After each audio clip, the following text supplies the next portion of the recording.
नमस्ते हमारे रेलवे की तैयारी करने वाले प्यारे भाई, कैसे हैं आप? मेरे भाई, जवान आदमी के लिए बेरोजगार होने से बड़ा दुख कोई भी नहीं है।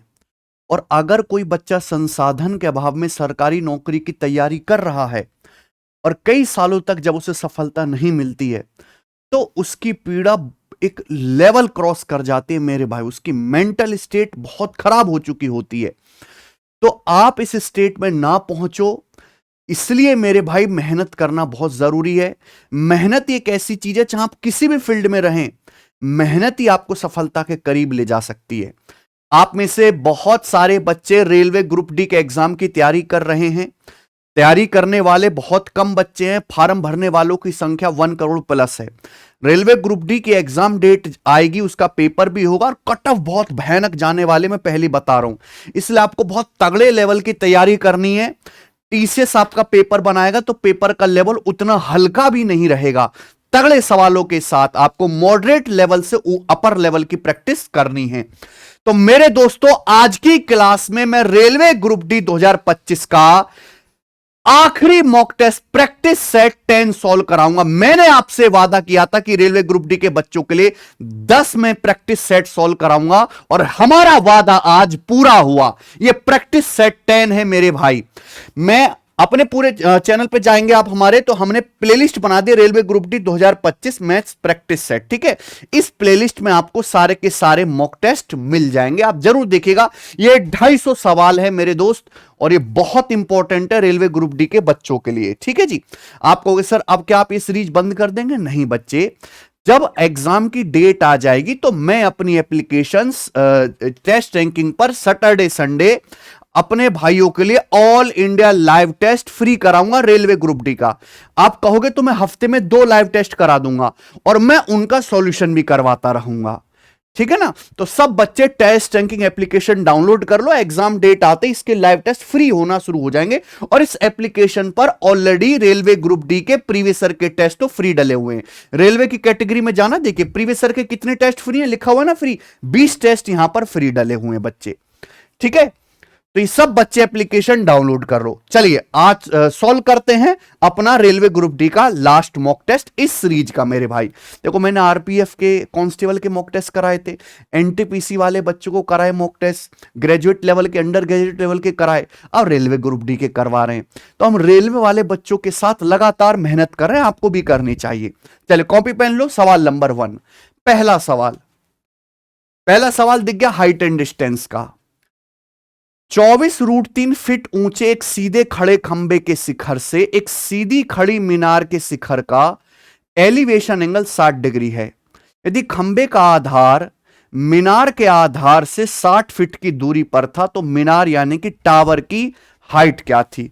बहुत बढ़िया मेरे दोस्तों। देखो, मान लीजिए प्यारे बच्चों, ये एक पोल यानी कि खंबा है और ये आपका टावर है।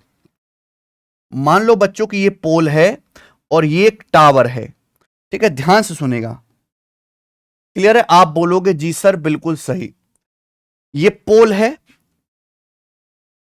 इस पोल की हाइट है 24√3 फीट।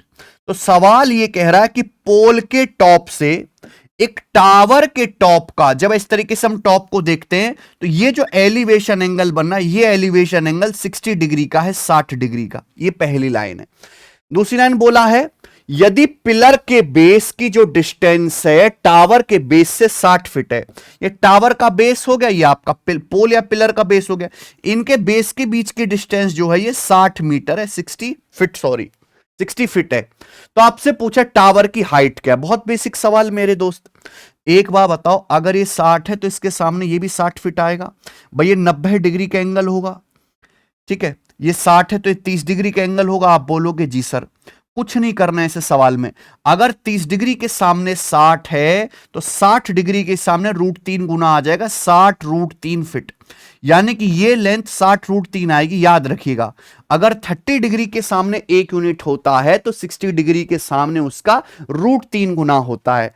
अब प्यारे बच्चों, आप ये बात जानते हैं कि अगर इस पोल की ये वाली हाइट 24√3 है तो ये हाइट भी यहां से यहां तक 24√3 फिट हो जाएगी। तो इस टावर की पूरी हाइट क्या आ जाएगी? ये पूरी हाइट आ जाएगी, ऐड कर दो 60 + 24 यानी कि 84√3 फिट। ऑप्शन नंबर यहां से डी सही है।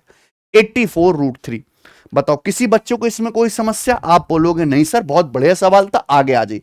सवाल नंबर 2, हर सवाल के ब्रैकेट में मैंने ये लिखा है कि ये सवाल किस एग्जाम का है और कब आया था। Which of the following statement is not correct? 4 statement आपको दिए हैं, हिंदी इंग्लिश दोनों लैंग्वेज में सवाल है, कौन सा सही नहीं है? यानी कि इसमें 3 सही है स्टेटमेंट, एक गलत है। गलत वाला आपको बताना है। पहला, there are only 4 single digit prime number, केवल 4 एक अंक की अभाज्य संख्याएं। देखो बेटा, प्राइम नंबर जो या तो 1 से कटे या खुद से कटे, 2, 3, 5, 7, ये सब प्राइम नंबर हैं। 7 के बाद आएगा 11, यानी कि सिंगल डिजिट प्राइम नंबर तो केवल 4 ही हुए, यानी कि बात एकदम सही है। There are infinitely many prime number, prime number infinite होते हैं, ये भी सही है। देखो दुनिया में अनंत संख्याएं, प्राइम नंबर भी इनफाइनाइट ही होंगे। A prime number has only 2 factors, ये बात भी सही है, क्योंकि प्राइम नंबर के हमेशा 2 ही गुणनखंड होते हैं, एक तो 1 और एक वो खुद। जैसे 11 एक प्राइम नंबर है, 11 या तो 1 से कटेगा या खुद 11 से कटेगा, इसलिए 11 प्राइम नंबर हुआ। All prime numbers are odd, सारे प्राइम नंबर्स ऑड होते हैं, ये बात गलत है। सारे प्राइम नंबर्स ऑड नहीं होते मेरे भाई, 2 भी एक प्राइम नंबर होता है। आप कहोगे सर 2 इवन नंबर है, लेकिन ये प्राइम भी है, क्योंकि 2 या तो 1 से डिवाइड होता है या 2 से डिवाइड होता है। 2 के केवल 2 ही फैक्टर हैं, इसलिए 2 प्राइम नंबर है। तो 2 इवन नंबर के साथ साथ प्राइम नंबर भी है। क्लियर है?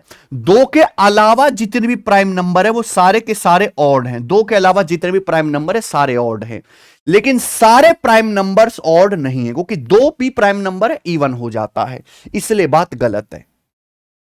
आगे चलेंगे, सवाल नंबर 3।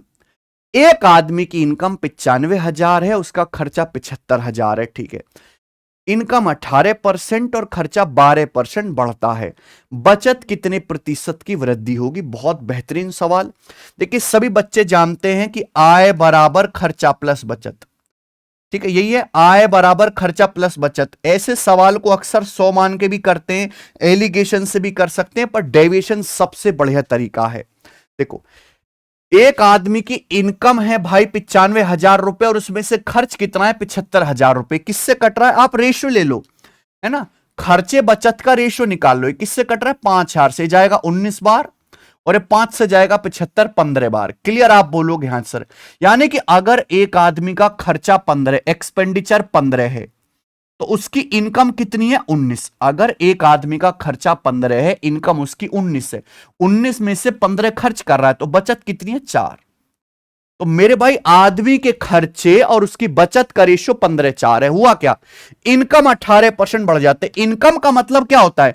इनकम का मतलब होता है खर्चा प्लस बचत, यही तो होता है इनकम। इनकम कितना बढ़ जाती है? 18% बढ़ जाती है। आप बोलोगे जी, सवाल बोला खर्चा एक्सपेंडिचर 12% बढ़ जाता है, बचत कितने परसेंट बढ़ जाएगी? ये सवाल है। क्लियर? आप बोलोगे यस सर। बेस्ट तरीका बताऊंगा मेरे दोस्तों, डेविएशन मेथड।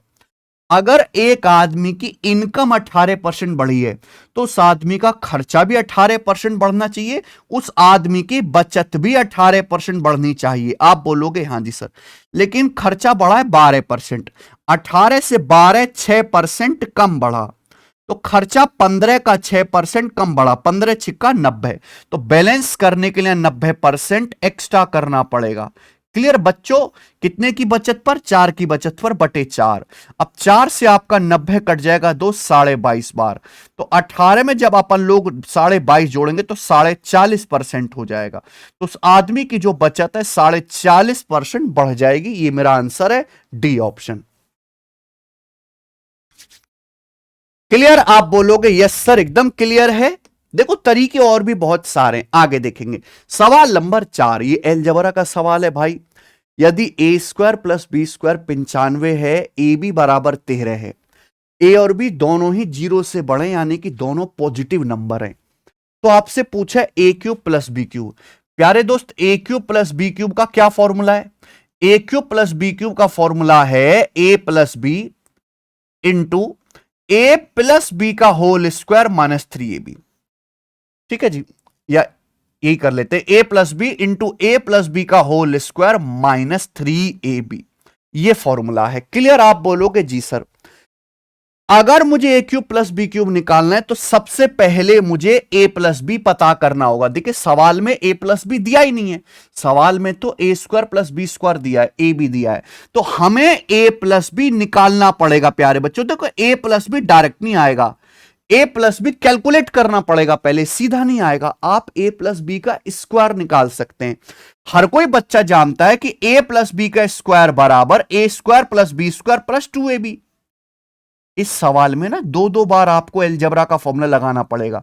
हर कोई बच्चा जी ये जानता है, 7वीं क्लास से ही पढ़ा दिया जाता है।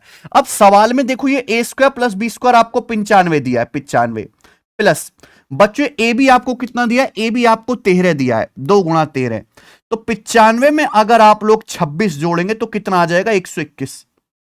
यानी कि a प्लस बी का स्क्वायर 121 आ गया। तो अंडर रूट लेंगे a प्लस बी 11, पॉजिटिव ही लेंगे क्योंकि a और b दोनों जीरो से बड़े हैं। तो बच्चों a प्लस बी 11 आ गया। ये वैल्यू उठा के आप यहां रख दीजिए मेरे दोस्तों। तो a plus B 11 into a plus B 11 का whole square 121 minus A B आपका 13, 13 तिया 39। इसमें से आप घटाइए मेरे दोस्तों तो कितना आएगा, 11 गुणा, ठीक है जी, ये आ जाएगा 82। तो 11 गुणा 82 आएगा भैया 880 और 22, यानी कि 902 इस सवाल का आंसर है। ठीक है, ऑप्शन नंबर यहां से डी करेक्ट है। अच्छा सवाल है, तो देखिए दो कॉन्सेप्ट यहां पे लगा, ये वाला और ये वाला। मैं पूरा डिटेल में आपको लिख के बता रहा हूं। सवाल नंबर 5 सीपीओ का है। दो गोले के आयतन का अनुपात 512:3375 है। उनके सरफेस एरिया का यानी कि उनके सतह क्षेत्रफल का अनुपात ज्ञात कीजिए। यह सवाल वाकई में बहुत शानदार है। कई कई बार मेरे दोस्तों रेलवे के पेपर में, एसएससी के पेपर में, पुलिस के पेपर में आया है। देखो कुछ भी नहीं करना, कोई पूरा फॉर्मूला नहीं लिखना। जो गोले का जो आयतन है, जो वॉल्यूम है, वो डिपेंड करता है रेडियस की पावर 3 पे।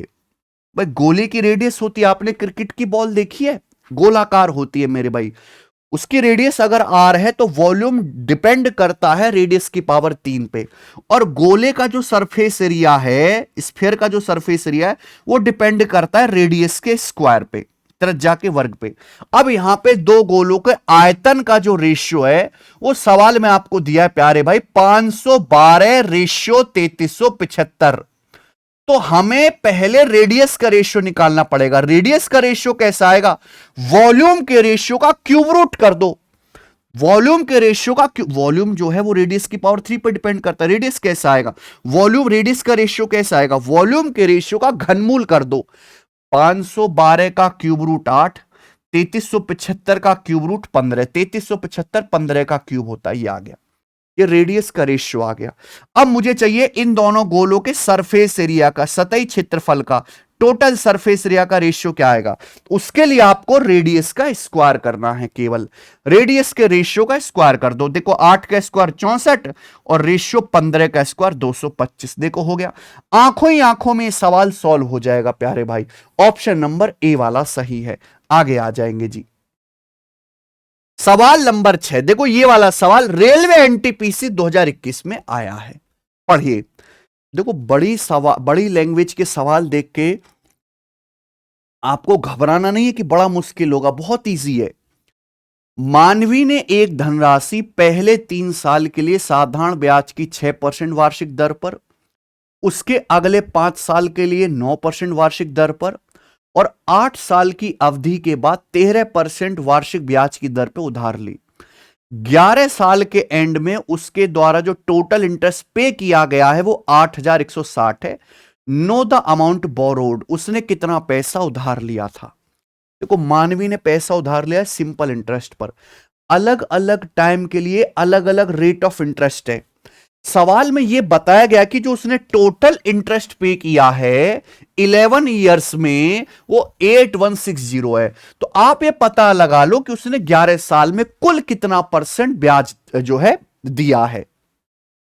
मानवी ने पैसा उधार लिया, पहले 3 साल के लिए ब्याज की दर 6% है। पहले 3 साल में कितना ब्याज है मेरे प्यारे भाई, 6%। तो टोटल कितना इंटरेस्ट हो जाएगा, 18। पहले 3 साल में रेट ऑफ इंटरेस्ट, 1 साल में 6%, 3 साल में 18% हो जाएगा। फिर अगले 5 साल के लिए रेट ऑफ इंटरेस्ट क्या है? 9%। 9% पर एनम है तो 5 साल में कितना ब्याज आ जाएगा मेरे भाई? 45%। देखो टोटल समय 11 साल है, ध्यान से देखेंगे तो 3 और 5 8 साल बीत गए हैं, तो 8 साल के बाद टोटल 11 साल है, 3 साल और बचे, यानी कि लास्ट 3 साल के लिए ब्याज की दर कितनी है? 13%, 13% पर एनम। तो कितना इंटरेस्ट हो जाएगा मेरे भाई? 13 तिया 39, 39% हो गया। तो मेरे प्यारे दोस्तों आप बस ये बता दीजिए कि इस हिसाब से उसने कितने परसेंट ब्याज दिया है 11 सालों में। 18 और 45 आ गया बच्चे 63, 63 में 39 जोड़ेंगे तो 37 हो गया 100, और ये 102%। तो 102% उसने टोटल सिंपल इंटरेस्ट लौटाया है, दिया है मेरे प्यारे बच्चों, 102%। सवाल के अनुसार कितना उसने भुगतान किया ब्याज के रूप में? 8,160 रुपए। बताइए कितने गुना? 102 8,816, बिल्कुल साफ साफ 80 गुना आ गया। तो 1% की वैल्यू 80 आ गई, 80 गुना है ना, तो 100% की वैल्यू आएगी मेरे भाई 100 गुणा 80 यानी कि 8,000 रुपए। तो इस सवाल का आंसर 8,000 रुपीज है, बात खत्म। सी ऑप्शन, निहायत ही आसान क्वेश्चन। आगे आ जाइए, सवाल नंबर 7। यदि 5 साइन स्क्वायर थीटा बराबर 3 इंटू 1 प्लस कॉस थीटा है, थीटा 0 से 90 डिग्री के बीच में है, तो पूछा है कोसेक प्लस कॉट का मान ज्ञात करें। बताइए प्यारे दोस्त, ट्रिग्नोमेट्री के 2 सवाल, अलजेब्रा के 2 सवाल, ज्योमेट्री के 2 सवाल, मेंसुरेशन के 2 सवाल, स्टैटिक्स के 2 सवाल, ये बनता है 10 नंबर का माल, 10 क्वेश्चंस यानी कि, सॉरी। तो ये आपको पक्के करने हैं मेरे भाई, इनमें टाइम भी ज्यादा लगेगा आपको पढ़ने में। अब इसमें कौन सा कॉन्सेप्ट, कौन सा फॉर्मूला लगेगा? 5 साइन स्क्वायर थीटा बराबर 3 into 1 plus cos theta. Sign square theta का कंसेप्ट पता है? साइन स्क्वायर थीटा होता है 1 plus cos theta 1 minus cos theta, और शॉर्ट में लिखा करो मेरे भाई। साइन स्क्वायर थीटा को हम लोग लिख सकते हैं 1 प्लस कॉस थीटा, कॉस को सी लिखा करो, into 1 minus cos theta, into 1 minus cos theta. बोलो हां, बराबर राइट साइड में है 3 into 1 plus cos theta, 3 into 1 plus cos theta. तो मैंने लिख लिया साइन स्क्वायर थीटा को 1 plus cos into 1 minus cos, ये 1 प्लस कॉस से 1 प्लस कॉस कट गया। ठीक है जी, आप बोलोगे हां जी सर। तो 1 माइनस कॉस कितना आ गया मेरे प्यारे भाई? ये 5 उधर जाएगा, 3/5। सी यानी कि कॉस थीटा आ जाएगा 1 माइनस 3/5, 2/5। 1 में से 3/5 घटा देंगे, 2/5 आ गया। बस सवाल खत्म। कॉसेक प्लस कॉट पूछा है।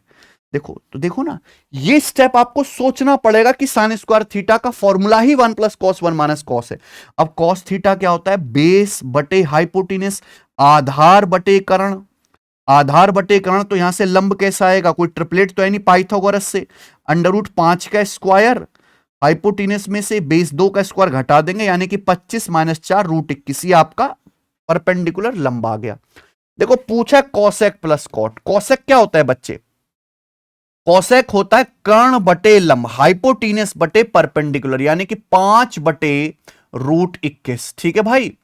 प्लस कॉट थीटा होता है बच्चों बेस बटा परपेंडिकुलर, बेस आपका 2 है, 2/√21। ठीक दोस्त, तो आ गया 5 और 2 7, 7/√21, और यही सवाल का आंसर भी होगा।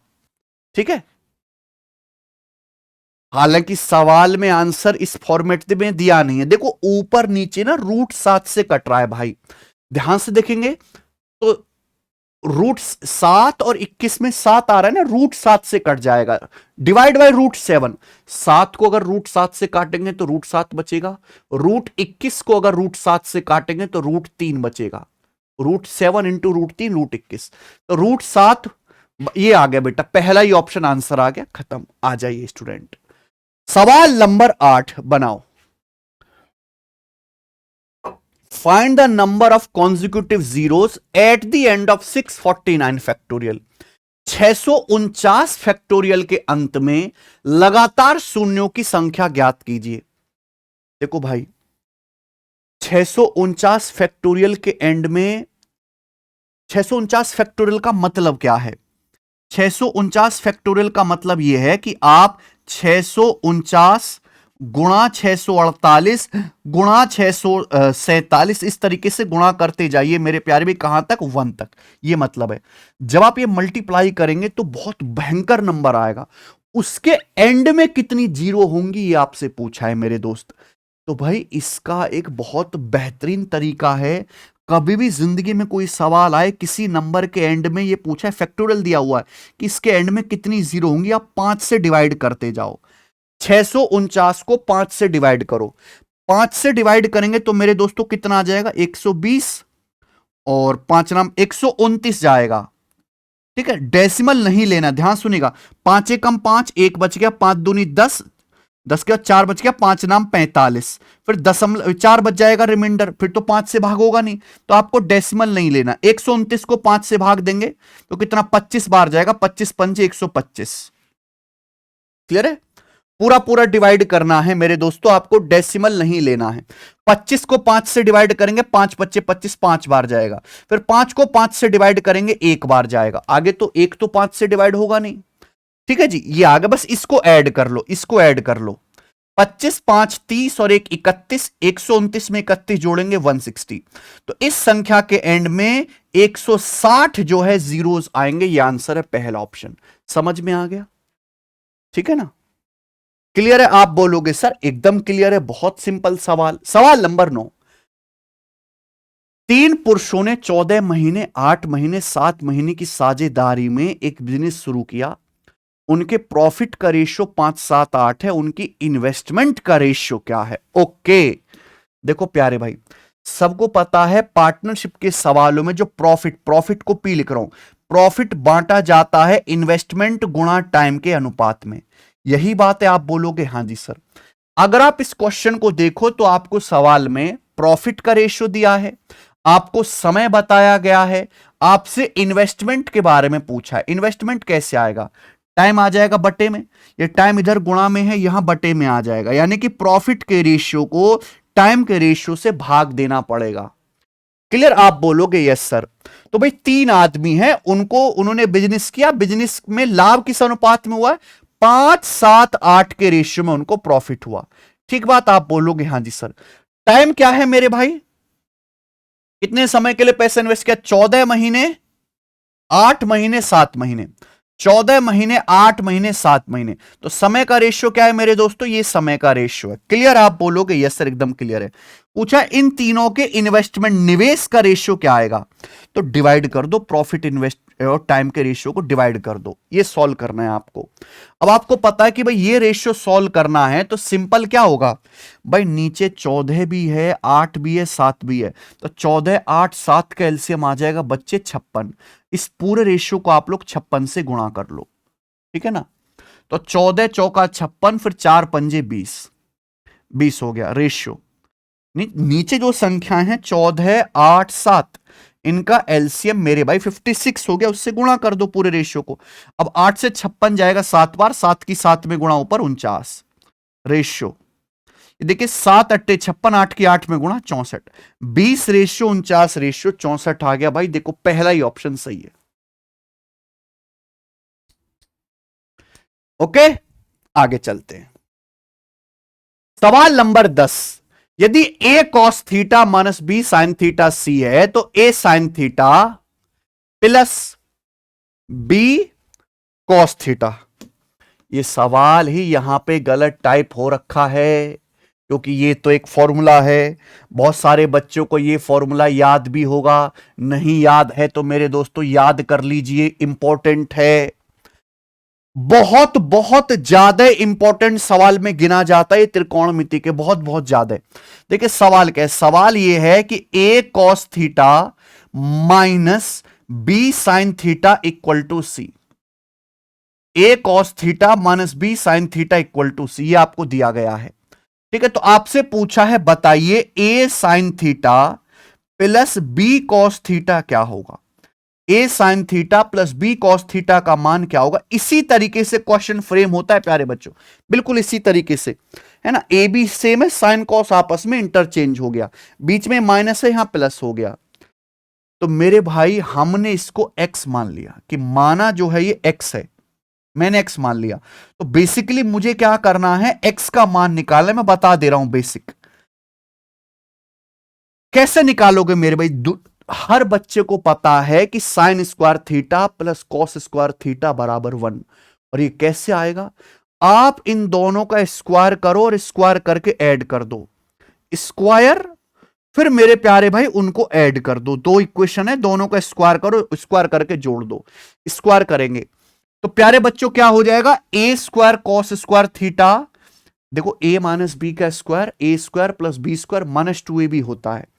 ए square cos square theta plus A square sine square theta, A square आएगा। यहां से plus B square sine square theta plus B square cos square theta plus का बी स्क्वायर आएगा। यहां देखेंगे माइनस का 2ab cos theta sine theta, यहां से plus 2ab sine theta cos theta cut जाएगा, वो कट जाएगा, बराबर राइट साइड में आएगा प्यारे भाई सी स्क्वायर प्लस एक्स स्क्वायर। बोलो यस और नो? तो यहां से एक्स स्क्वायर की वैल्यू क्या आ जाएगी प्यारे दोस्त? सी स्क्वायर आ जाएगा इधर, A square plus B square minus C square, X square की वैल्यू आ गई। हमें एक्स निकालना है तो दोनों तरफ से अंडर रूट लेना पड़ेगा, अंडर रूट लेना पड़ेगा तो प्लस माइनस आएगा मेरे भाई, क्योंकि यहां थीटा वैल्यू नहीं पता। Plus minus under root A square plus B square minus C square, ये है भैया correct answer. Plus minus under root A square plus B square minus C square, ये बी ऑप्शन है। ये दोनों सेम हो गया प्यारे दोस्त, ठीक है, चेंज कर देता हूं मैं, अब ठीक है, बी ऑप्शन करेक्ट है। हालांकि मेरे दोस्त ये जो सवाल है भाई, ये आपको करना नहीं है पेपर में, ये इतनी इंपॉर्टेंट थ्योरम है कि आपको याद होनी चाहिए, रटा हुआ होना चाहिए।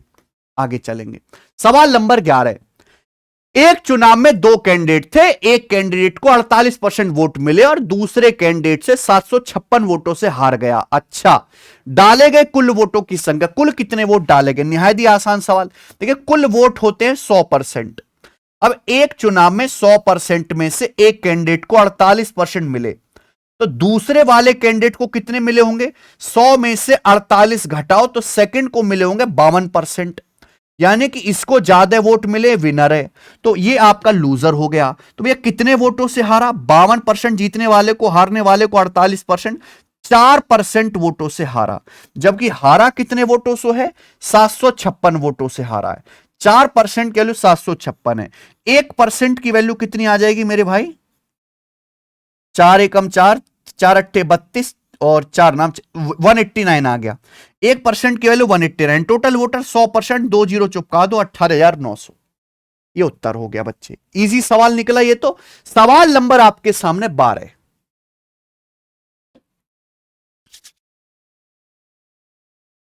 Okay, triangle A B C, यहां देख पा रहे हैं, ये थोड़ा आपस में ज्यादा ही प्यार हो गया इसमें। ये साइन है, ये साइन है कॉन्गुरेंसी का, सर्वांग सम। Triangle A B C triangle P Q R के कॉन्गुरेंट यानी कि सर्वांग सम है। कहीं भी ये साइन दिखेगा इस तरह का बीच में, है ना, तो आप ये समझ जाइएगा कि ये दोनों ट्राइंगल कॉन्गुरेंट हुए। कॉन्गुरेंट का मतलब समझ पा रहे हैं? यानी कि इन दोनों ट्राइंगल के सारे एंगल्स, करस्पॉन्डिंग एंगल्स बराबर होंगे, सारी संगत भुजाएं बराबर होंगी। ठीक है जी, आप बोलो केशव।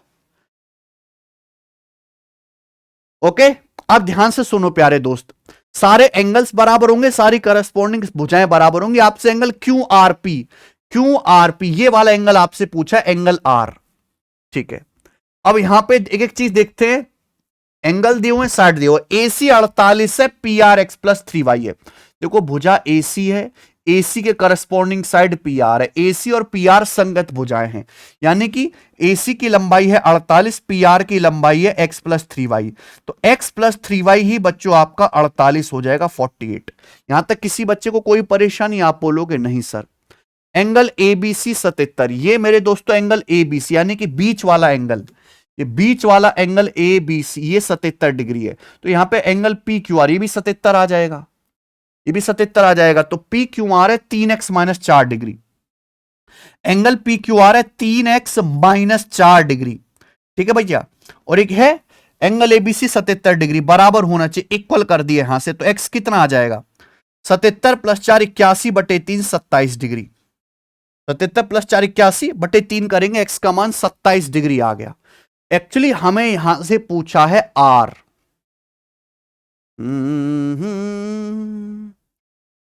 बहुत बढ़िया सवाल है, देखो ध्यान से सुनना। पहले y निकाल लेते हैं, x का मान तो 27 आ गया।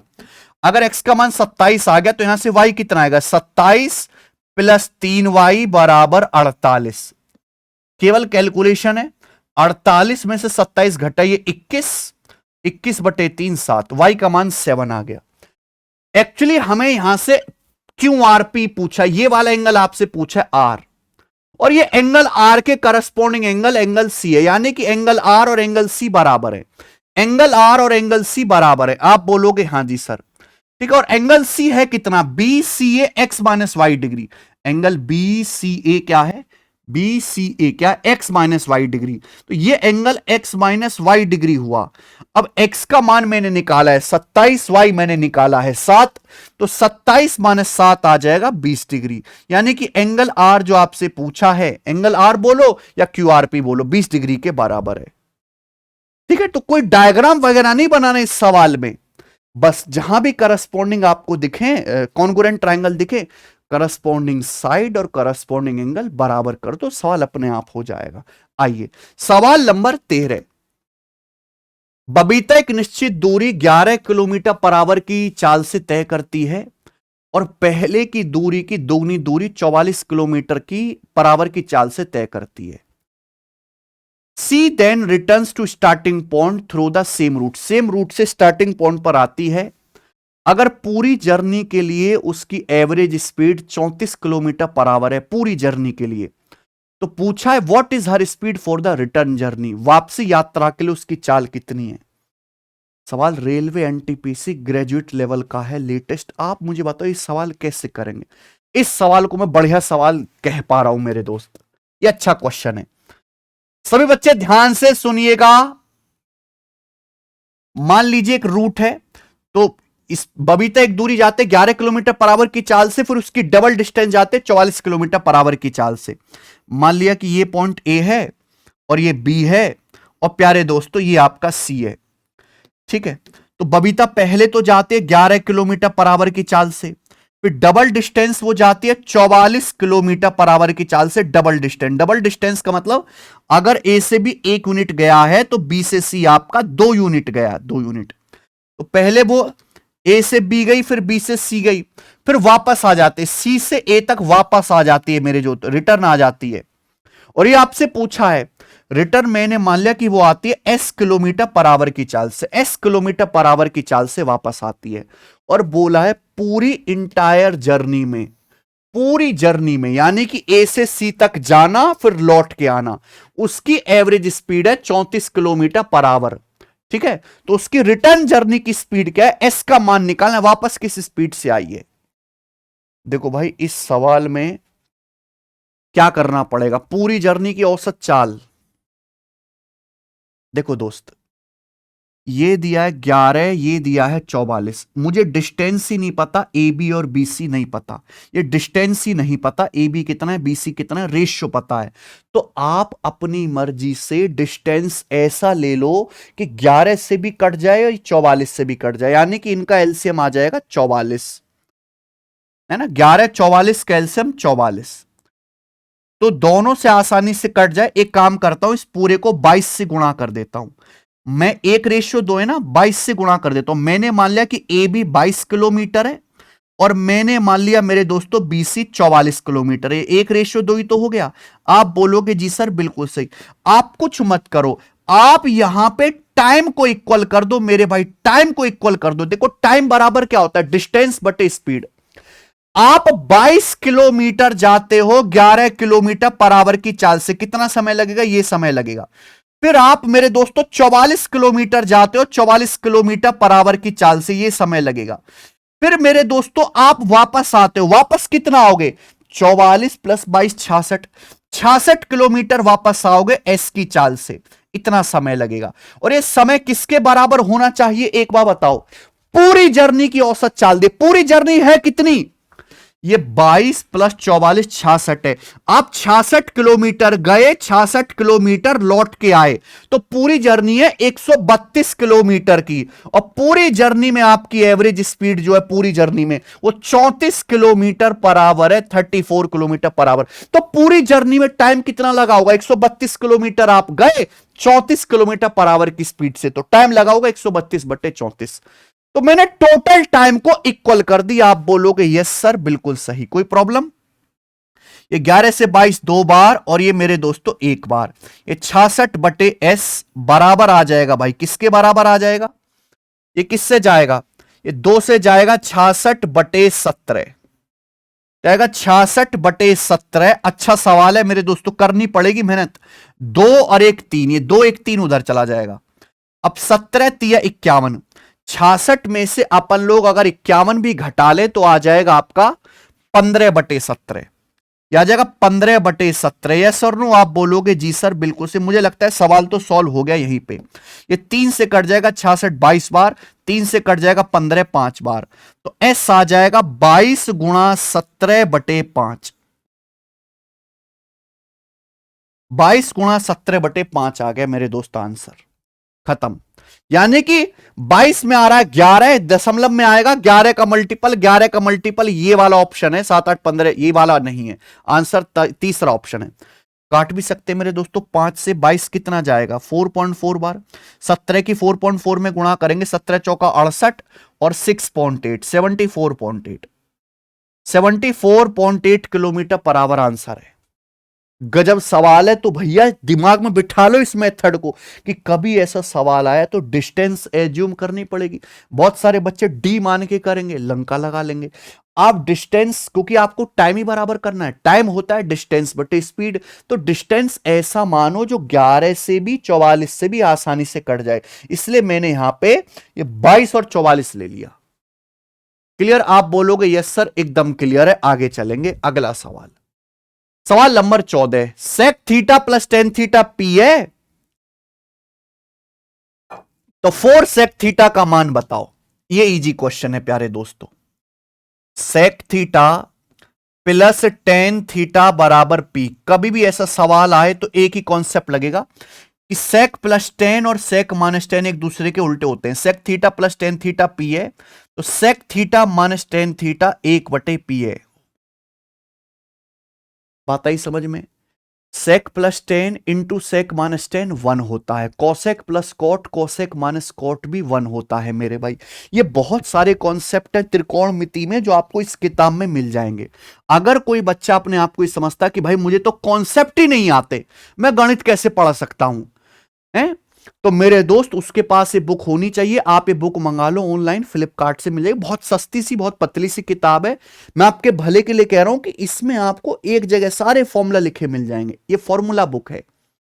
अब बार बार रिवीजन करो, बार बार लिख के देखो, फिर उन पे सवाल लगाओ, कैसे नहीं सुधार होगा? होगा सुधार। तो ये पता चल गया। आपसे पूछा 4 सेक थीटा, 4 सेक थीटा कैसा आएगा? दोनों को ऐड कर दो। आप इन दोनों को ऐड कर दीजिए। जैसे ही आप जोड़ोगे तो 10 से ये 10 कट जाएगा, तो 2 सेक थीटा आ जाएगा मेरे दोस्तों। 2 सेक थीटा आ जाएगा P प्लस 1/P। ठीक है जी। लेकिन सवाल में पूछा 4 सेक थीटा, तो 4 सेक थीटा क्या आएगा? 2 से गुणा, 2 दूनी 4, यानी कि इसका 2 से गुणा आ जाएगा, मल्टीप्लाई बाई 2, ये आंसर है।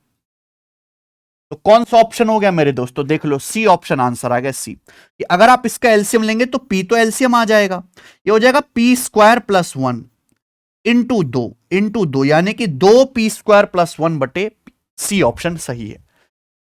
आगे आएंगे, सवाल नंबर 15, ग्रुप डी का सवाल है, रेलवे ग्रुप डी का प्रीवियस ईयर। 3 पाइप एबीसी मिलकर एक टंकी को 8 घंटे में भर सकते हैं। तीनों पाइपों को 2 घंटे के लिए खोला गया, उसके बाद सी को बंद कर दिया। बाद में ए और बी बचे पार्ट को 9 घंटे में भरते हैं। पाइप सी अकेले टंकी को कितने घंटे में भरेगा? ऐसे सवाल टाइम एंड वर्क में भी आते हैं दोस्त। जब भी ऐसा क्वेश्चन आएगा आप हमेशा रिमेनिंग काम पे ध्यान दिया करो। देखिए 3 पाइप हैं ए बी और सी मिलकर, 3 पाइप ए बी सी मिलकर एक टंकी 8 घंटे में भर सकते हैं। अब हमने तीनों पाइपों को 2 घंटे के लिए खोला, तो तीनों पाइप बची टंकी कितने समय में भरेंगे? 6 घंटे में। तीनों पाइप बची टंकी भरेंगे 6 घंटे में। आप बोलोगे हाँ सर। फिर हमने क्या किया? सी को बंद कर दिया। सी को बंद कर दिया तो बाद में ए और बी चालू हैं। ए और बी ने इस बची हुई टंकी को 9 घंटे में भरा। यानी कि जिस बची टंकी को ABC 6 घंटे में भरते, उस बची टंकी को पाइप ए और बी ने 9 घंटे में भरा। तो मेरे भाई यहां से टाइम का रेशियो कितना आ गया, 3 दूनी 6, 3 तियानो, ये टाइम का रेशियो आ गया 2:3 टाइम का। तो एफिशिएंसी का रेशियो उल्टा आएगा। अगर समय का अनुपात 2:3 है तो एफिशिएंसी का रेशियो उल्टा आ जाएगा 3:2। ये एफिशिएंसी का रेशियो आ गया। आप बोलोगे जी सर बहुत बढ़िया, कोई दिक्कत नहीं। यानी कि तीनों पाइप की एफिशिएंसी 3 है, ए प्लस बी की 2 है। अब आप खुद सोचो, ए प्लस बी की 2 है तो फिर सी की एफिशिएंसी क्या बचेगी, 1। 2 और 1 3 आ गया। बोला सी अकेले की टंकी को कितने समय में भरेगा, तो टंकी की कैपेसिटी कितनी है। अच्छा, तीनों पाइप की एफिशिएंसी 3 है, ये मैंने निकाला। तीनों पाइप मिलकर पूरी टंकी भरते हैं 8 घंटे में, पूरी टंकी 8 घंटे में, ये कैपेसिटी आ गई। इसको पाइप सी कितने समय भरेगा, तो पाइप सी भरेगा 1 एफिशिएंसी के साथ। पाइप सी की एफिशिएंसी 1 है, 24/1 यानी कि 24 घंटे में भरेगा। ठीक है बच्चे, समझ में आया सवाल। तो ये इजी क्वेश्चन है, एफिशिएंसी पे काम करना है। सवाल नंबर 16, ये बताइए, ये त्रिकोणमिति के ज्यादा क्वेश्चन डाल दिए आज मैंने, चलो कोई बात नहीं। ए साइन क्यू बराबर B cos Q, A sine cube Q plus B cos cube Q बराबर sine Q into cos Q. Q 0 से 90 डिग्री के बीच में, क्यू एक एंगल है। पूछा है A square plus B square का मान क्या है। त्रिकोणमिति में ऐसे बहुत सारे वायरल सवाल हैं, उनमें से ज्यादातर का आंसर 1 आता है, लेकिन हम रिस्क थोड़ा ना लेंगे। देखो ये सवाल वैसे तो बहुत आसान है, पर आप क्वेश्चन को अगर ध्यान से देखेंगे तो ये एक इक्वेशन दी है, दूसरी इक्वेशन ये दी है मेरे भाई, और आपसे ए स्क्वायर प्लस बी स्क्वायर पूछा है। इस सवाल में ए और बी क्या है, वेरिएबल है। क्यों भी क्या है, क्यों एक एंगल है जिसका मान भी नहीं पता, ये भी वेरिएबल है। तो इस सवाल में इक्वेशन तो 2 हैं, 2 समीकरण दे रखे हैं, एक ये, लेकिन वेरिएबल यहां पे ए बी और क्यू 3 हो रहे, 3 अननोन चीजें हैं ए बी और क्यू। तो इक्वेशन से ज्यादा यहां पे अननोन वेरिएबल हैं, अज्ञात वेरिएबल्स। तो यहां आप अपनी मर्जी से कुछ भी रख सकते हो, वैल्यू जो आपको पसंद है, एक वेरिएबल का मान आप अपनी मर्जी से कुछ भी रख सकते हो। सबसे बढ़िया रहेगा एंगल का पर्चा साफ करो। तो मेरे भाई आप एक काम करें, यहां पे एंगल क्यू को 45 डिग्री रख लीजिए कि 0 डिग्री पे और 90 डिग्री पे साइन कॉस प्रॉब्लम करेंगे। क्यों 45 डिग्री रखो, क्योंकि 45 डिग्री पे कुछ भी मेरे दोस्तों 0 नहीं बनेगा। अगर एंगल क्यू 45 डिग्री पुट कर लोगे, इजी रहेगा कैलकुलेशन। तो सबको पता है साइन 45 और कॉस 45 बराबर होता है, कट जाएगा तो ए बराबर बी आ गया। यहां देखेंगे, हालांकि साइन 45 और कॉस 45 का मान बराबर होता है 1/√2। ये ए और बी भी बराबर है, ए और बी भी बराबर है, तो यानी कि दोनों टर्म ही सेम हो गया। ये ए प्लस ए 2a, और ये आ गया साइन 45 का क्यूब। साइन 45 यानी कि 1/√2, 1/√2 का क्यूब 1/2√2 बराबर साइन 45 1/√2 गुणा कॉस 45 1/√2, 1/2 हो गया। ठीक है जी, आप बोलोगे यस सर एकदम करेक्ट। 1/2 से 1/2 कट जाएगा, √2 से आपका 2 कटेगा √2 बार, ए जो है आपका उधर जाएगा, तो ए बराबर आ गया 1/√2, ये ए बराबर आ गया। क्लियर है, बस सवाल खत्म। क्वेश्चन में आपसे ए स्क्वायर प्लस बी स्क्वायर पूछा, भाई ए और बी तो सेम ही है, ये ए और बी तो सेम ही है, यानी कि ये आपका ए square plus A square 2a square ही हो जाएगा। ए का मान है 1/√2, 1/√2 का स्क्वायर 1/2, यानी कि कट गया 1, तो 1 इस सवाल का आंसर है। तो कैसे जल्दी हुआ, वैल्यू पुटिंग से। एंगल क्यू को 45 डिग्री रख लो, 45 की बजाय आप 30 डिग्री 60 डिग्री रखोगे तो भी आंसर आएगा, लेकिन आपकी कैलकुलेशन बड़ी हो जाएगी, इसलिए आसान रखा करो। सवाल नंबर 17, चलिए।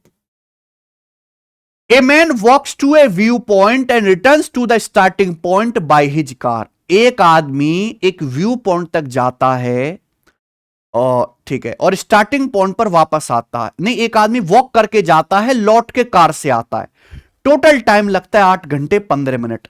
देखो भाई, एक आदमी का मन हुआ कि आज झील किनारे बैठ के आते हैं। आदमी पैदल पैदल चला, पैदल पैदल वॉक करके गया, और व्यू पॉइंट उसने देखा झील, और वो वापस आया मेरे दोस्तों कार से, और टोटल टाइम लगा 8 घंटे 15 मिनट। पैदल गया, आया कार से। He would have gained 5 hours by driving both ways. सवाल में बोला है कि अगर वो दोनों रास्ते ड्राइव करके आता, यानी कि ड्राइव करके जाता, ड्राइव करके आता, पहले पैदल गया है, लौट के कार से आया है, अगर वो कार से ही जाता, कार से ही आता, तो उसे 5 घंटे कम लगते है ना, 5 आवर्स गेन हो जाते, 5 घंटे की बचत हो जाती। तो पूछा है उसको वॉक करने का, पैदल चलने में उसे कुल कितना समय लगेगा। आप इस सवाल को सॉल्व कर सकते हो। रेलवे में 10 बार आ चुका है, और इस सवाल की इतनी खतरनाक ट्रिक हमने ढूंढ ले कि आप 1 सेकंड में कर लोगे। यही सवाल आएगा मेरे भाई, ठीक है जी। गया कैसे? वॉक करके। आया कैसे मेरे दोस्तों? कार से। आने जाने का टोटल टाइम दिया है 8 घंटे 15 मिनट। अब देखिए मेरे भाई, सवाल यह होगा कि कार से जा रहा है, कार से आ रहा है, 5 घंटे की बचत कर रहा है, बचत दी होगी। तो भैया दोनों तरफ वॉकिंग जाना, वॉकिंग आना, पैदल, दोनों तरफ पैदल चलने में कितना समय लगेगा? कुछ नहीं करना, बस इन दोनों को जोड़ दो, ये आंसर आएगा। 8 और 5 13 घंटे 15 मिनट, आंसर 13 घंटा 15 मिनट। करके देख लीजिए, कोई भी कर सकता है, यही आंसर आएगा, हिलेगा नहीं। सवाल नंबर 18, ये देखो बच्चों, यदि दो पॉलिनोमियल दे रखे, इनको x-2 से डिवाइड करने पर समान शेषफल प्राप्त होता है, तो शेषफल ज्ञात कीजिए। देखो, एक बहुपद आपका ये है, दूसरा बहुपद ये है। जब इन दोनों को x-2 से डिवाइड करते हैं तो सेम रिमाइंडर आता है। अच्छा, x-2 से डिवाइड करने पर क्या रिमाइंडर आएगा? आप x-2 को 0 के बराबर पुट करो, x-2 को 0 के बराबर रखो, तो यहां से x की वैल्यू 2 आ जाएगी। इसको x-2 से भाग करने पर क्या शेषफल आएगा? तो जिस भी से आपको डिवाइड करना है उसको 0 के बराबर रखो, x की वैल्यू 2 आ जाएगी। बस यहां x की जगह 2 रख दीजिए। आप यहां पर x की जगह 2 रख दो। 2 का क्यूब 8, 8 दूनी 16, प्लस प्लस 2 का स्क्वायर 4, 4a, 4a आएगा मेरे भाई। यहां 2 रखेंगे, 2 तिया 6, -5 1, ये आएगा रिमाइंडर। इसको x-2 से भाग करने पर क्या रिमाइंडर आएगा? x की जगह 2 रख दो, x की जगह 2 रख दो। 2 का क्यूब 8, प्लस 2 का स्क्वायर 4, 4 -4, ये 4 4 तो कट ही जाएगा, यानी कि आएगा 8 + a, ये रिमाइंडर आएगा 8 + a। अगर इसको x-2 से डिवाइड करेंगे तो रिमाइंडर 8 + a आएगा। x की जगह आप 2 रख दो मेरे भाई, ये 4 4 कट जाएगा, 8 + a, और ये दोनों रिमाइंडर इक्वल हैं, बराबर रिमाइंडर आता है। तो यहां से a आ जाएगा इधर, 4a - a 3a, और 16 एक 17, ये तो जाएगा उधर, 8 - 17 -9, तो a की वैल्यू -3 आ गई। आप कहोगे सर आंसर तो मैच ही नहीं हुआ। अरे बावलो, ये a का मान आया सवाल में, a का मान नहीं पूछा, सवाल में पूछा शेषफल क्या आएगा, शेषफल ज्ञात करना है। इन दोनों को x-2 से भाग करने पर शेषफल क्या आएगा बेटा? देखो, चाहे तो शेषफल ये है, चाहे शेषफल ये, दोनों सेम ही है, यानी कि शेषफल आएगा बेसिकली, ये ले लो चाहे ये ले लो, बात एक ही है, 8 + a, और a की वैल्यू मैंने सॉल्व करके निकाले -3, a की जगह -3 रखूंगा तो 8 - 3 5 आएगा रिमाइंडर। डी ऑप्शन आंसर है। ये नया सवाल है, थोड़ा सा हटके आया था लेटेस्ट सीपीओ में। आगे चलेंगे, सवाल नंबर 19 ग्रुप डी का। ए और बी की एज का रेशियो, ए और बी की प्रेजेंट एज का रेशियो 7:3 है। 4 साल पहले ए की एज और 4 साल बाद बी की एज का रेशियो 2:1 है। 4 साल बाद ए की एज, 4 साल पहले बी की एज का डिफरेंस ज्ञात करें। गजब सवाल है मेरे भाई, मुझे लगता है प्रॉब्लम ऑन एज जिसका इससे शानदार सवाल कोई नहीं बन सकता रेशियो में, रेशियो के सवालों में मेरे भाई, इक्वेशंस में नहीं। दो लोग हैं ए और बी, उनकी प्रेजेंट एज का रेशियो 7:3 है। दो लोग ए और बी है, उनकी प्रेजेंट एज का रेशियो 7:3 है, ठीक है। लोगों का नाम है ए और बी, ध्यान से सुनेगा। अब सवाल में क्या बोला है? सवाल में यह बोला है कि 4 साल पहले ए की एज, 4 साल पहले ए की एज और 4 साल बाद बी की एज का रेशियो 2:1 है। 4 साल पहले ए की एज और 4 साल बाद बी की एज का जो रेशियो है मेरे भाई, ये रेशियो 2:1 है, ये रेशियो 2:1 है। देख रहे हैं कौन सा रेशियो दिया है? 4 साल पहले ए की एज, 4 साल बाद बी की एज का रेशियो 2:1 है, 2:1 है मेरे भाई।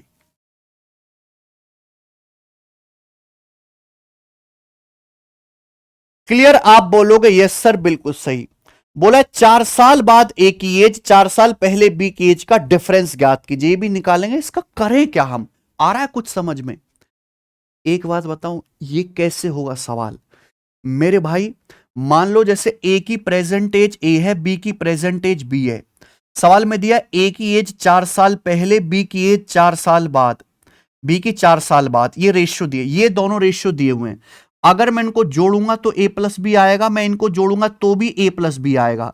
यानी कि इन दोनों रेशियो का सम सेम होना चाहिए, रेशियो का सम इक्वल होना चाहिए। यहां देखो रेशियो का सम हो रहा है 7 और 3 10। यहां देखो इन दोनों रेशियो का सम हो रहा है 2 और 1 3, ये 2 और 1 3। तो 10 और 3 को आप सेम बनाना पड़ेगा, 30 30, 10 और 3 का एलसीएम 30 30, 30 30 बना लेते। 30 बनाने के लिए 3 से गुणा, 3 सत्ते 21, 3 तिया 9। इस रेशियो को 3 से गुणा कर देते, 3 सत्ते 21, 3 तिया 9। ये रेशियो है 2 1, 2 1 को 30 बनाने के लिए 2 1 यानी कि 3 है, 30 बनाने के लिए 10 से गुणा, 10 दूनी 20, 10 एकम 10। देखो सवाल अब आपको नहीं करना पड़ेगा, सवाल खुद सॉल्व होगा। अगर ए और बी की प्रेजेंट में एज 21 रेशियो 9 है, तो आप देखो ए की 4 साल पहले एज कितनी थी 20 यूनिट, यानी कि 21 से 20 1 यूनिट कम है, 1 यूनिट कम है मेरे भाई। बी की एज 4 साल बाद कितने है 10 यूनिट है, 9 से 10 1 यूनिट ज्यादा है। देखो हो रहा है ना डिफरेंस सेम, 1 यूनिट, यहां भी डिफरेंस 1 यूनिट। 1 यूनिट की वैल्यू ही बेसिकली 4 साल है, इस 1 यूनिट की वैल्यू ही 4 साल है मेरे भाई। ये 1 यूनिट बढ़ा है और ये 1 यूनिट कम हुआ है। ठीक है जी। अब बोला 4 साल बाद ए की एज, आप मुझे बताओ 4 साल बाद ए की एज कितनी आ जाएगी? 4 साल बाद ए की एज आ जाएगी 1 यूनिट बढ़ जाएगी, क्योंकि 4 साल 1 यूनिट है, 22 यूनिट हो जाएगी मेरे भाई। ठीक है। और 4 साल पहले बी की एज, 4 साल पहले बी की एज कितनी आ जाएगी? 4 साल पहले बी की एज कितनी आ जाएगी? 1 यूनिट ही 4 साल है, 4 साल का मतलब 1 यूनिट, तो 9 से 1 ही 8 यूनिट आ जाएगी। तो आपसे इसका डिफरेंस पूछा, ये 4 साल बाद ए की एज, 4 साल पहले प्रेजेंट से 4 साल पहले बी की एज, इनका डिफरेंस कितना आएगा? तो आप मुझे बताओ, इनका डिफरेंस आएगा भैया 22 माइनस 8, तो ये आ जाएगा बच्चों आपका यहां पर 14 यूनिट, 14 यूनिट आ जाएगा। क्लियर है? 4 साल बाद ए की एज, 4 साल पहले बी की एज का डिफरेंस 14 यूनिट आएगा, 14 का मल्टीपल ये आंसर है। वैसे भी 1 यूनिट का मतलब 4 साल है, तो 14 की वैल्यू भी 14 चौका 56 साल है आंसर। मस्त सवाल है मेरे दोस्तों, एकदम मस्त बेहतरीन। यदि दो समांतर रेखाओं को प्रतिच्छेद करने वाली एक तिर्यक रेखा के एक ही ओर स्थित दो अंतः कोणों का रेशियो 3:7 है, तो इन दोनों अंतः कोणों के मापों का धनात्मक अंतर ज्ञात कीजिए। रेलवे ग्रुप डी का सवाल है, जल्दी से करेंगे अब बच्चों। देखो ये दोनों पैरेलल लाइन है, ये दोनों समांतर रेखाएं प्यारे बच्चों। ठीक है, अब हमने इनकी ये तिर्यक रेखा खींच ली। सवाल क्या कह रहा है? If the ratio of to interior angles lying on the same side of transversal intersecting two parallel line is 3:7। जैसे ये दोनों पैरेलल लाइन है, ये क्या है बच्चों? ये है इनकी ट्रांसवर्सल लाइन, इसको बोलते हैं हम लोग ट्रांसवर्सल लाइन या तिर्यक रेखा। अब तिर्यक रेखा के एक ही ओर दो इंटीरियर एंगल जो है, ये दो इंटीरियर एंगल हैं, इनका रेशियो 3:7 है। इन दोनों एंगल का रेशियो 3:7 है। एक ही ओर स्थित दो इंटीरियर एंगल का रेशियो 3:7 है। इनका डिफरेंस पूछा है। तो कॉन्सेप्ट ये है कि मेरे भाई पैरेलल लाइन की मैंने ट्रांसवर्सल लाइन खींची है, तो एक ही ओर जो एंगल बने, इन दोनों का सम आएगा 7 और 3 10 यूनिट। इन दोनों का सम हमेशा 180 डिग्री होता है, यानी कि 18 गुना। तो आपसे पूछा है इन दोनों एंगल का डिफरेंस, 7 और 3 का डिफरेंस आएगा 4 यूनिट, तो 4 की वैल्यू भी 18 गुना आ जाएगा, 72 डिग्री। आंसर हो गया 72, ऑप्शन नंबर सी करेक्ट है। आगे आ जाइए। 32 पार्सल का एवरेज वजन 96 किलोग्राम है। यदि एक और पार्सल का वजन शामिल किया जाए तो एवरेज वजन 2 किलो बढ़ जाता है। न्यू पार्सल का वेट कितना है? एवरेज का ये सवाल आंखों ही आंखों में निपट जाता है। सबको पता है मेरे भाई कि हमारे पास 32 पार्सल है, उनका एवरेज वेट कितना है? 96 किलोग्राम। अब हमने एक और पार्सल इसमें इंक्लूड किया, तो 32 पार्सल थे, एक और पार्सल हो गया, अब आ गया, तो कितने पार्सल हो गए? 33 पार्सल हो गए। एक और पार्सल को जब इंक्लूड किया तो एवरेज 2 किलो बढ़ गया, यानी कि एक पार्सल के आने की वजह से एवरेज 2 किलो बढ़ गया। तो टोटल वजन कितना बड़ा होगा? पहले 32 पार्सल थे, एक और आया, तो टोटल पार्सल हो गए 33। तो 33 पार्सल का एवरेज 2 किलो बढ़ा है, तो टोटल वजन कितना है मेरे प्यारे भाई? 33 दूना 66 बढ़ा होगा, यानी कि नए पार्सल का जो वजन है 96 से 66 किलो ज्यादा होगा। कितना आ जाएगा मेरे भाई? 150 और 12 152 किलो, ये आंसर आ जाएगा। ठीक है, नहीं नहीं, 96 और 66, कुछ गड़बड़ कर दी क्या हमने? 90 और 60, 150 हो जाएगा, 150 और 12 सॉरी 162 किलो आएगा ये, और 162 किलो आएगा, बी ऑप्शन। अब मैच करेगा आंसर, ये आइए सवाल नंबर 22। Sum and product of all roots of is, आपके सामने भाई ये क्या दिया? ये क्यूबिक इक्वेशन दिया है। इस क्यूबिक इक्वेशन के सभी मूलों का योग और सभी रूट्स का प्रोडक्ट आपको बताना है। ठीक है जी, जैसे मान लीजिए इस क्यूबिक इक्वेशन के रूट अल्फा बीटा गामा है, तो आपको रूट्स का सम भी बताना है alpha plus beta plus gamma, और रूट्स का प्रोडक्ट भी बताना है alpha beta gamma, alpha into beta into gamma. देखो एक बात ध्यान रखिएगा, जो एक्स क्यूब का कोफिशिएंट है इसे हम ए कहते हैं, जो एक्स स्क्वायर कोफिशिएंट है इसे बी, एक्स का कोफिशिएंट सी, और ये आ जाएगा मेरे भाई डी। ये ए बी सी डी की वैल्यू है। तो किसी भी क्यूबिक इक्वेशन के रूट्स का सम होता है माइनस का बी बटा ए, याद रखिएगा माइनस का बी बटा ए, ध्यान रखो। अब यहां पे बी का मान -8 है, तो माइनस की -8 में गुणा करेंगे 8 बटे ए आपका 4 है, तो 8 बटे 4 आ गया 2, तो रूट्स का सम 2 आ गया, रूट्स का सम 2 आएगा, ये नहीं है ये नहीं है ये नहीं है, ये आंसर आ गया 2, खत्म।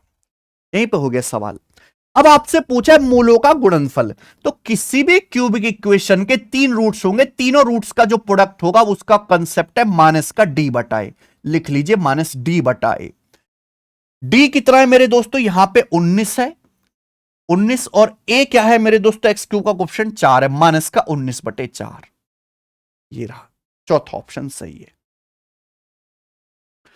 ठीक है, बात याद रहेगी, ये आगे गलती मत करना कभी, आगे चलेंगे। सवाल नंबर 23, ये सवाल एनटीपीसी के पेपर में आया हुआ है 2020 में।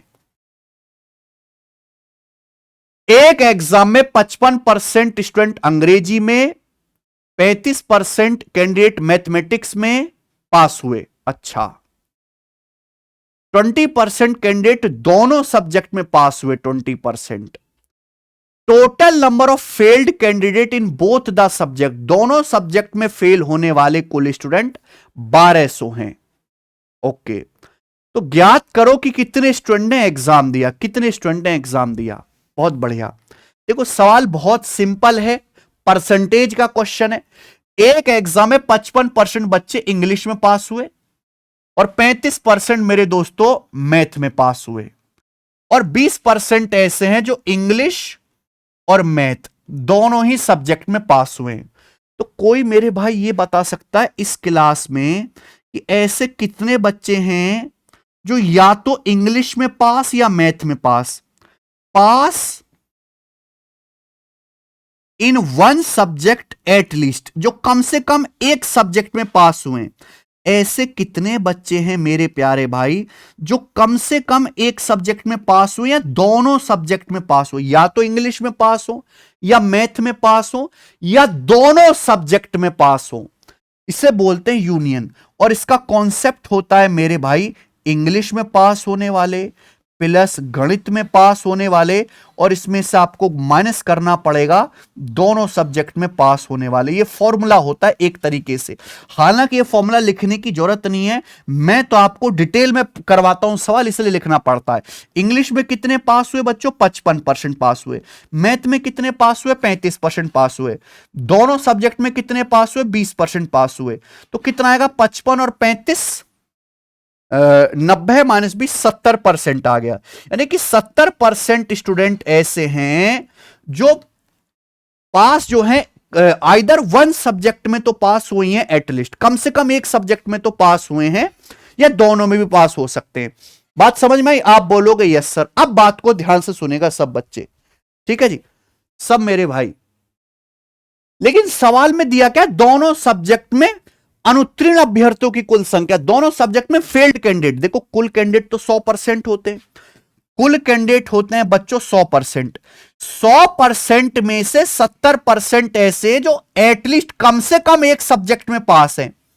100% में 70% ऐसे जो कम से कम एक सब्जेक्ट में पास हैं, या तो इंग्लिश में या मैथ में या दोनों में। यानी कि बाकी के 30% ऐसे नामुराद हैं, बिल्कुल मक्कार, जो दोनों सब्जेक्ट में फेल होके बैठे हैं। ठीक, और ऐसे फेल होने वाले बच्चों की संख्या 1200 है। तो 30% की वैल्यू 1200 निकली। तो 1% की वैल्यू कितने मेरे प्यारे भाई? 40। तो 100% कितने प्यारे दोस्त? 4000। 4000 इस सवाल का आंसर है। लो सी ऑप्शन। बढ़िया सवाल है, बढ़िया से बता दिया हमने आपको। आगे चलते हैं, सवाल नंबर आपके सामने 24। एक बेलन की त्रिज्या 10.5 है, इसका आयतन 6063.75 है, इसका टोटल सरफेस एरिया क्या होगा? एक बेलन की रेडियस आपको दी है मेरे भाई, इसका वॉल्यूम आपको दिया है, पूछा है इसका टोटल सरफेस एरिया। देखो प्यारे दोस्तों, किसी भी बेलन का टोटल सरफेस एरिया कैसे निकालेंगे? किसी भी बेलन के टोटल सरफेस एरिया का फॉर्मूला है 2πr ब्रैकेट में h+r। अब प्यारे दोस्तों, हमें यहां पर क्या दिया है? हमें स्टूडेंट यहां पर ये टोटल सरफेस एरिया का फॉर्मूला है 2πr ब्रैकेट में h+r। ठीक है जी, आप बोलोगे यस सर एकदम ठीक है। हमें यहां पे रेडियस दिया, हाइट नहीं पता। या तो आप यहां से सिलेंडर की पहले हाइट निकालो। सिलेंडर के वॉल्यूम का फॉर्मूला होता है πr²h। इस फॉर्मूले को लगा के आप सिलेंडर की हाइट निकाल लीजिए। रेडियस आपको दी हुई है, यहां रख दो, आंसर आ जाएगा। लेकिन मैं कई बार बता चुका हूं, और यह सवाल मैंने इसलिए जानबूझ के डाला था पहले से ही, कि ज्यादातर ऐसे जो लंबे लंबे देखो कैलकुलेटिव सवाल है वो ऑप्शन से ही हो जाते हैं। क्योंकि यहां पाई का जो मान आएगा मेरे दोस्तों, आएगा 22/7। पाई की वैल्यू 22/7 होती है। अगर किसी सवाल के आंसर इंटीजर है, कोई दशमलव या रूट में तो फ्रैक्शन में तो है नहीं, तो 22/7 22 में आता है 11। तो जो भी आंसर आएगा 22 तो कटेगा नहीं, नीचे का 7 जरूर कट जाएगा, लेकिन ऊपर 22 बचेगा। 11 22 में छुपा होता है 11, तो आंसर 11 से कटने वाला नंबर होगा। क्या ये नंबर 11 से कट रहा है? 4 1 5 8 8 16 16 5 का डिफरेंस 11। हां जी, ये वाला नंबर 11 से कट रहा है, ये आंसर हो सकता है। ये 1 9 2 11 11 1 का डिफरेंस 10, 11 से नहीं कट रहा। 2 और 1 3 3 और 6 का डिफरेंस 3, 11 से नहीं कट रहा। 2 और 5 का डिफरेंस 3, 11 से नहीं कट रहा। एक ही ऑप्शन 11 से कट रहा है, पहला, और ये मेरा आंसर है। आप ये मत समझो कि ये मैंने ऑप्शन चेंज कर दिए। एग्जामिनर ऐसे ही करता है मेरे भाई, उसकी फितरत है कि वो सवाल में डाटा बहुत कैलकुलेटिव दे देगा कि बच्चे उसमें उलझ जाए, और ऑप्शन आसान दे देगा, है ना। क्योंकि हमें यहां सवाल चाहता नहीं एग्जामिनर आप सॉल्व करो, आप ऑप्शन से निपटाओ। 11 का मल्टीपल सॉल्व कैसे करना है? 2 फॉर्मूले लगाने पड़ेंगे। वॉल्यूम आपको दिया है, रेडियस आपको दी है। फॉर्मूला वॉल्यूम का πr²h, पहले यहां से हाइट निकालो और इस हाइट की वैल्यू को यहां पे रख दो। कैलकुलेशन करेंगे, आंसर आ जाएगा। आगे चलेंगे। 25, what is the mean of following data? Railway group D के प्रैक्टिस सेट की सीरीज का हमारा आखिरी सवाल, मॉक टेस्ट नंबर 10 का। ठीक है, 250 सवाल मैंने पूरे करा दिए। जैसी एग्जाम की डेट नजदीक आएगी, मैं सारे मॉक टेस्ट एक सिंगल वीडियो में कंपाइल करके, है ना, वो भी अपलोड करा दूंगा। जिन बच्चों ने अभी नहीं देखे हैं वो बाद में उसको देख लेंगे। चलो, what the mean of following distribution? निम्नलिखित बंटन का माध्य ज्ञात कीजिए। मीन बताना है। ये क्या बच्चों दिया है? मार्क्स। ये बच्चों के मार्क्स दिया नंबर ऑफ स्टूडेंट। ये मार्क्स हैं एक्स, ये नंबर ऑफ स्टूडेंट जिसे बोलते हैं फ्रीक्वेंसी। देखो, अगर आपको मीन निकालना है तो मीन होता है सिग्मा fx बटे सिग्मा f। ठीक है जी, सिग्मा fx बटे सिग्मा f, ये मीन होता है। यानी कि सारे बच्चों के मार्क्स निकालो, पहले आप टोटल मार्क्स निकालो और टोटल बच्चों की संख्या से डिवाइड कर दो। ठीक है जी, जैसे पहली क्लास में 98 बच्चे, इनका मार्क्स जो है 12 हैं। ठीक है, ये एवरेज मार्क्स दिया होगा, यहां पे गलती करिए, एवरेज मार्क्स लिखना चाहिए मेरे भाई। तो टोटल मार्क्स कितने आएंगे, 98 गुणा 12। इस क्लास के मार्क्स आएंगे 74 गुणा 22। सारे बच्चों के पहले टोटल मार्क्स निकालो गुणा करके, फिर टोटल बच्चों की संख्या यानी कि सिग्मा एफ से भाग दे दो। लेकिन ऐसे करेंगे तो पागल हो जाएंगे, ये भी जानबूझ के एग्जामिनर ने सवाल बनाया है।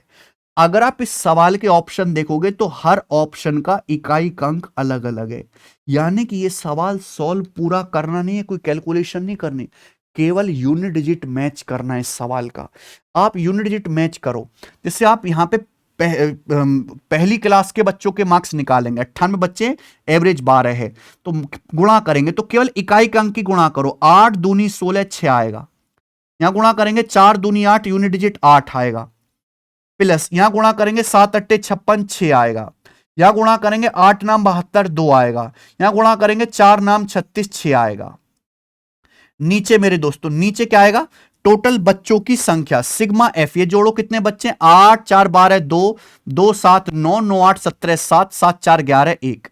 ठीक है भाई, नीचे 1 आएगा, समझ में, यानी कि आप ये देख सकते हैं ऊपर एक ऐसी संख्या है जिसका यूनिट डिजिट क्या आएगा, 6 6 12 8 20 0 हो गया, 2 और 6 8, यानी कि ऊपर एक ऐसी संख्या है जिसका यूनिट डिजिट 8 है, नीचे एक ऐसी संख्या है जिसका यूनिट डिजिट 1 आएगा। क्या आप मेरी बात समझ पा रहे हैं? यही तरीका बेटा आपको सोचना पड़ेगा, इकाई का अंक मैच करो, 8 दूनी 16 6 8 6 8 नाम 72 2 और 4 नाम 36 6। ऊपर वाली संख्या का यूनिट डिजिट 8 है, नीचे 1 है। आप अगर डिवाइड करोगे मेरे भाई तो 1 अट्ठे 8 बार ही जाएगा, यानी कि एंड में 3 नहीं आएगा, 6 नहीं आएगा, 2 नहीं आएगा, 8 आएगा, और ये एक ही ऑप्शन में है, ये उत्तर आ गया। आपको क्या लगता है एग्जामिनर ने को पता नहीं कि मैं ऐसे ऑप्शन डाल रहा हूं, वो जानबूझ के डाल रहा है कि वो चाहता थोड़ा ना कि आप इनकी गुणा करो, इतना पेपर में टाइम थोड़ा ना, कोई कैलकुलेटर थोड़ा ना मिल रहा है, वो चाहता है कि आप ऐसे ही ऑप्शन से बनाओ इकाई का अंक मैच करके। ठीक है जी, इसी के साथ ये टेस्ट जो है समाप्त होता है।